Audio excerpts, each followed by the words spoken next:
বাটি মুগ ডাল দিয়ে এত সুন্দর স্পঞ্জি আর এত নরম তুলতুলে ছোট বড় বাচ্চাদের জন্য, ছোটদের জন্য, বড়দের জন্য হেলদি রেসিপি। এই দেখুন খুব সুন্দর, এই দেখুন কত সুন্দর নরম তুলতুলে। নমস্কার বন্ধুরা, বাঙালি কুকিংয়ে সবাইকে স্বাগত। সবাই ভালো আছো, আমিও ভালো আছি। আজকে আমি একটা হালকা ফুলকা নাস্তা রেসিপি বানাচ্ছি। আপনারা পুরো প্রথম থেকে পুরো শেষ পর্যন্ত দেখুন। আর আমি কি রেসিপি বানাচ্ছি সেটাও আপনাদের সাথে শেয়ার করব। চলুন দেখা যাক। আজকে একটা নতুন রেসিপি শেয়ার করছি, গরমের পক্ষে খুবই উপকারী, বাচ্চা থেকে বড় থেকে সবারই পছন্দ রেসিপি। চলুন দেখা যাক। আজকে আমি বানাবো যে রেসিপিটা, এখানে মুগ ডাল নিয়েছি আর এই মুগ ডালটা দিয়েই বানাবো। মুগ ডালটা দিয়ে খুব সুন্দর, মুগ ডাল আমাদের শরীরের পক্ষে অনেকই উপকারী জিনিস।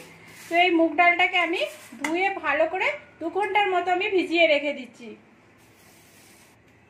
আমার সেখানে ডালটা ভিজতে ভিজতে আমি এখানে দিয়ে দিচ্ছি একটু সুজি দিয়ে দিচ্ছি, হাফ বাটির মতো আমি সুজি দিয়ে দিলাম।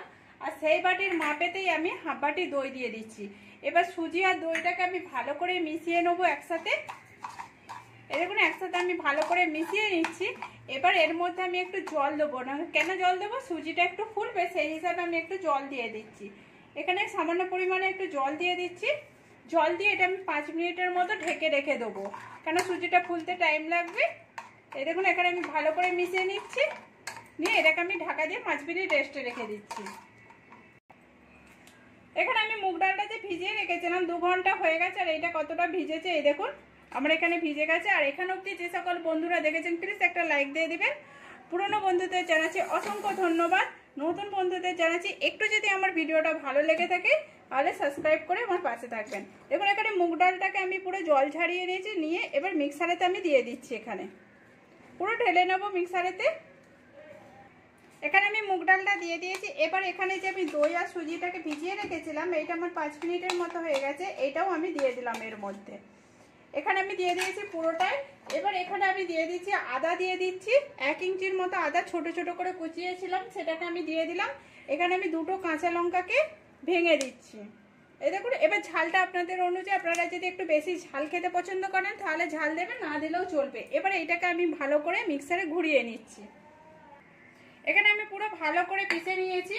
এখানে দেখুন এখানে আমার পিষাটা ভালো করে হয়ে গেছে। আমি আর অন্য জায়গা করছি না, এর মধ্যেই আমি দিয়ে দিচ্ছি 2 চামচের মতো আমি তেল দিয়ে দিচ্ছি এখানে। এবার আমি স্বাদ অনুযায়ী একটু নুন দিয়ে দিচ্ছি।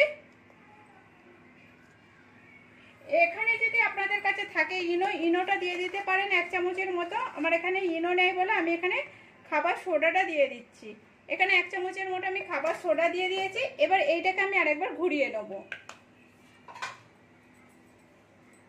এখানে এটাকে আমি ঘুরিয়ে নিচ্ছি।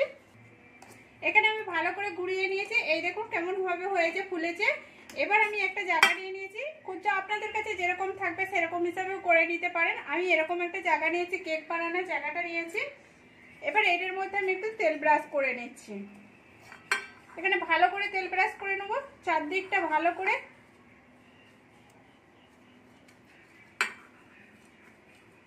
আর এর সাথে আমি একটা চাটনি বানাবো, সেই রেসিপিটাও এর সাথে দেখিয়ে দেবো।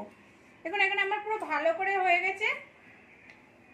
এবার এটাকে এবার আমি ঢেলে দিচ্ছি এর মধ্যে। এই দেখুন এখানে আমি পুরোটাই ঢেলে দিয়েছি। এবার এইটাকে ঢেলে দিয়েছি। এবার এইটাকে আমি একটু হাতে করে ঝাঁকিয়ে নিচ্ছি।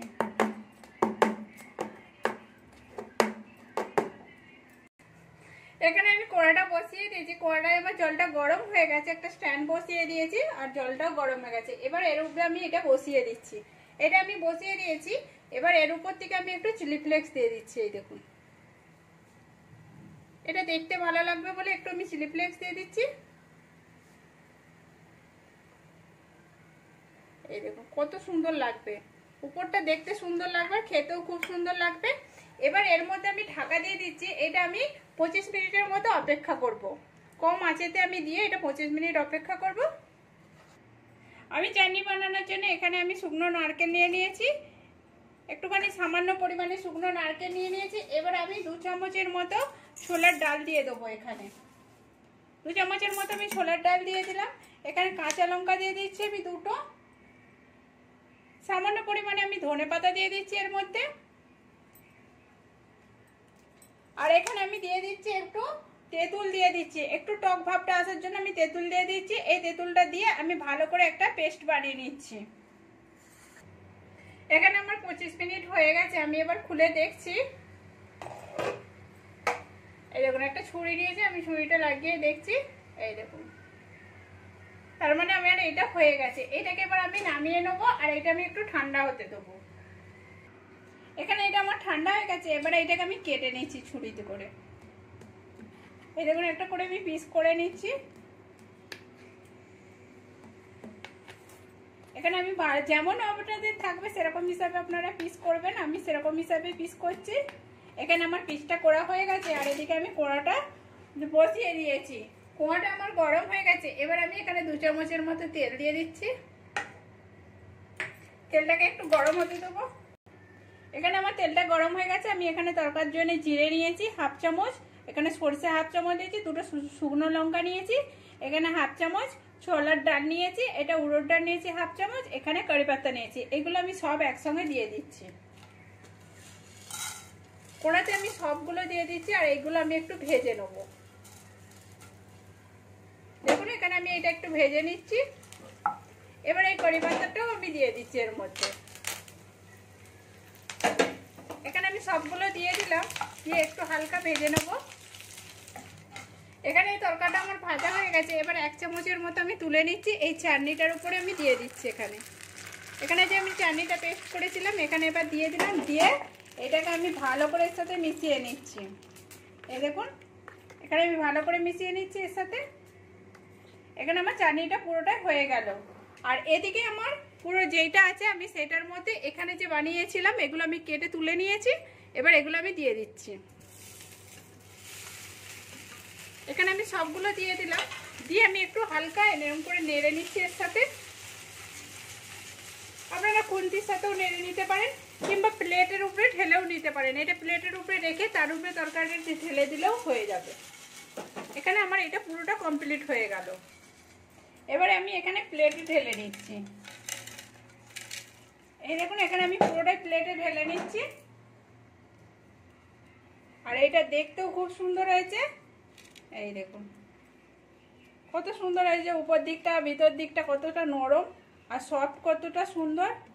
আর ডাল দিয়ে তো এত সুন্দর আর টেস্টি হেলদি রেসিপি। আর এই চাটনিটার সঙ্গে তো পুরো জমে যাবে। এই দেখুন চাটনিটাও দেখিয়ে দিলাম, এর সাথে পুরো ভালো করে জমে যাবে। এই দেখুন এরকম করে খেলে প্লিজ আপনারাও এরকম করে বাড়িতে বানিয়ে দেখুন। আর কেমন হয়েছে সেটাও কমেন্ট করে বলবেন। ভালো লাগলে একটা লাইক করে, শেয়ার করে, সাবস্ক্রাইব করে পাশে থাকবেন। বড় থেকে ছোট সবারই পছন্দ এই রেসিপিটা আর খুব হেলদি।